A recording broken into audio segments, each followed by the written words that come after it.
এই মস্তিষ্ক রয়েছে না, এই মস্তিষ্কর দাম গবেষকরা জানাচ্ছে, যদি বিজ্ঞানীরা জানাচ্ছে যদি বানানো যেত তাহলে 5,000 কোটি টাকা লাগতো এই মস্তিষ্ক বানাতে, তো এত সুন্দর হতো না। এই মস্তিষ্ক চালাতে যে বিদ্যুৎ লাগে এটাকে 2000 কোটি কিলো ওয়াট বিদ্যুৎ লাগে। একটা মস্তিষ্ক পুরো বাংলাদেশ চলে যাবে, আর কিছু বিদ্যুৎ বাইরের দেশে বিক্রি করে এই দেশ টাকা রোজগার করতে পারে। এই আপনি চিন্তা করেন যে শিরোপশিরাগুলো, একটা তারের হেডফোনকে পকেটে দেবেন আর বের করবেন, দেখবেন ছাড়াতে হচ্ছে, তাই না? জুড়িয়ে যাচ্ছে। এই পুরো শরীরের মধ্যে এরকম জড়ানো পেছনে যত শিরা আছে না, এই শিরাগুলোকে বলা হয় খুলে খুলে রাখা হলে 11 একর জমি লাগতো, 11 একর জমি লাগতো।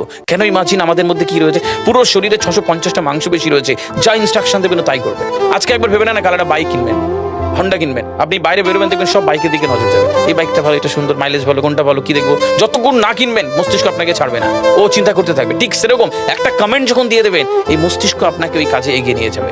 পৃথিবীতে মানুষ না বেসিক নিডসগুলো ফ্রি পেয়ে গেছে। ভাবুন তো একবার, পৃথিবীর সবচেয়ে লাক্সারিয়াস ড্রিঙ্কের নাম জানেন? পৃথিবীর সবচেয়ে লাক্সারিয়াস ড্রিঙ্কের নাম হচ্ছে পানি। পানি, জল। যদি 5,000 টাকা লিটার কিনতে হতো তাহলে মানব জাতি কয়দিন বাঁচত? তো পৃথিবীর পানিকে ফ্রি করে দেওয়া হয়েছে।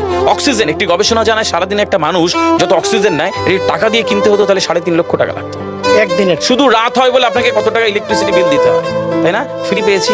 আমরা সারাদিনে যতবার অক্সিজেন নিই, শ্বাসটা নিই, 17,609 থেকে 23,608 বার। এই যার একবার দমের কষ্ট সে জানে একবার শ্বাস নিতে কত। তাহলে বেসিক নিডসগুলো তো ফ্রি, আর বাকি জিনিস আল্লাহ সুবহানাহু ওয়া তাআলা দিয়ে দিয়েছে। আপনার আমার জন্মের সময় সব দিয়েছে, একটা উইল পাওয়ার ঢুকিয়ে দিয়েছে, যেটাকে বাংলা ইচ্ছা শক্তি বলে। এই ইচ্ছা শক্তির বলে আপনি এখান থেকে বেরিয়ে কালো বলে চুরি ধরতে পারেন, আবার অভুক্ত মানুষকে একবেলা খাওয়াতে পারেন। এই দুটোর জন্য আপনার বিচার হবে আর আপনার জীবন একদিকে যাবে। বুঝতে পারে, ফিল করতে কেন দেওয়া হয়েছে।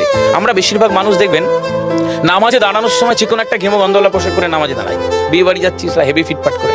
কখনো এটা ভেবে নামাজে দাঁড়ায়নি যে আল্লাহ সুবহানাহু ওয়া তাআলার সামনে দাঁড়াচ্ছি, যিনি আমাকে সৃষ্টি করেছেন, আমার রবের সামনে দাঁড়াচ্ছি। এই ফিলটা হয় না। আমি সিজদায় গিয়ে বলি সুবহানা রাব্বিয়াল আলা, ও ঢাকায় নামাজ পড়ছি আর ঢাকুরিয়াতে রয়েছে আমার মন, কেন মানে বুঝি না। আমরা তাকবীরে তাহারিমা করি আল্লাহু আকবার, আল্লাহ সর্বশ্রেষ্ঠ, ফিল করি না।